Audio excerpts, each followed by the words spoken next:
Bismillahirrahmanirrahim. Ladies and gentlemen, first of all, I really want to thank the Unity, the Global Peace and Unity organization to get me here. Give me about 15 minutes to talk to you. The most important thing, the point I want to make tonight is this, that it is extremely important for Muslims to be able to convey to people living in Western countries that there is no correlation between Islam and terrorism. Unfortunately, through a planned campaign, Islam and terrorism have been linked, and 1.3 billion Muslims are on the back foot, on the defensive, trying to justify that Islam has nothing to do with terrorism. And what the point you need to make is this, that according to the Holy Quran, 124,000 messengers of God were sent on earth. All of them with one message.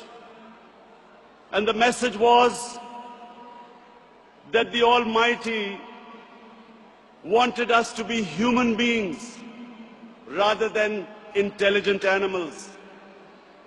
Animals believe in might is right, survival of the fittest, whereas human beings have compassion and justice. And Muslims were supposed to be and should be the community that should be compassionate and that should believe in justice, just like every messenger of God to every human community brought the same message. So when something like 9/11 happens, we should be able to tell those people who blamed 1.3 billion people for the acts of 18 people that terrorism knows no religion. All religions preach the same thing. And unfortunately, we do not have either the political or intellectual leadership in the Muslim world to be able to convey our point of view. So we have things, we have words like Islamofascism, like radical Islam. When Tony Blair and George Bush say that the enemy of Western civilization is radical Islam, how is the man in the street in the West supposed to differentiate between a moderate Muslim and a radical Muslim? And why is Islam the issue? Before 9/11, 70% of all suicide bombings was by Tamil Tigers in Sri Lanka. No one ever blamed Hinduism for what they were doing. No one ever said that tell the Hindu priests to tell them that suicide bombing is not part of Hinduism.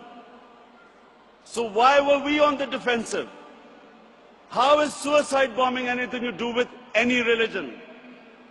And unfortunately, because we did not have the leadership, and because sadly in the Muslim world, there were people who played along the game, called themselves moderate Muslims. We had military dictators, in order to get Western support, called themselves enlightened moderates, perpetuating this image that perhaps it's something to do with Islam or radical Islam. All human communities have moderates, have liberals, have conservatives, and have fanatics. Islam also has its fanatics, but the moderate majority is always liberal, because our religion preaches, our religion accepts other communities and other religions. We all know that Islam believes in plurality. Muslims have lived with other religions. We have lived with Hindus, we have lived with Buddhists, we have lived with Jews, Christians. We accept, as the Quran says, Allah says in the Quran that it is through His will that we are distributed in different communities. It is through Allah's will that human beings are distributed in different religions and communities. And Allah goes on to say that had He wanted, we would all become one community. And then it goes on to say, the ayat goes on to say, compete in being good human beings. So we have a religion which preaches plurality. We accept other religions. Nowhere does Allah tell us to convert everyone to one monoculture or mono-religion. And all we are asked is to be better human beings, compete in being better human beings.